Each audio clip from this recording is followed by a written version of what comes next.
ముందు రిలీజ్ కావడం వల్ల అత్యధిక థియేటర్లు అందుబాటులో ఉండి రికార్డ్ కలెక్షన్లకు వీలు చిక్కుతుంది. తమ హీరో గొప్ప అనుకునే ఫ్యాన్స్ కు బాక్సాఫీస్ రికార్డులే ప్రమాణం అనుకునే సినీ జీవులకు నెంబర్ 1 స్థానంపై కన్నేసిన సినీ తారలు రిలీజ్ డేట్ పై పట్టుపట్టేది అందుకే.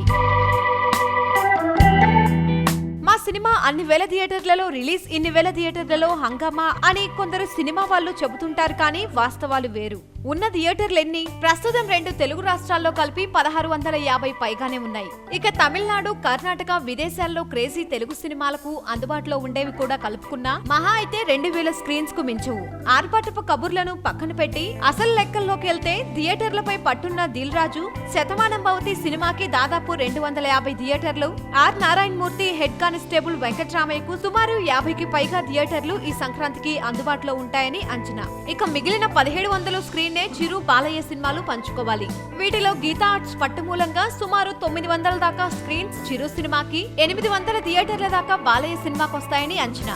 అయితే శాతకర్ణి కన్నా ఒక రోజు ముందే చిరు సినిమా రిలీజ్ వల్ల ఆ ఒక్క రోజుకి శాతకర్ణి సినిమాకు దక్కాల్సిన స్క్రీన్ లో అధిక భాగం కూడా లభించడం ఖైదీ నెంబర్ 150కి అడ్వాంటేజ్ అవుతుంది. అలా ప్రత్యర్థి సినిమా కన్నా ముందు రావడం వల్ల థియేటర్లన్నీ చేతిలో ఉండి ఆ ఒక్క రోజులో దాదాపు 7 నుండి 10 కోట్ల మేర ఓపెనింగ్ కలెక్షన్స్ అదనంగా వస్తాయి. సో ఆ అడ్వాంటేజ్ కోసం ఖైదీ నెంబర్ 150 వ్యూహం వేసింది.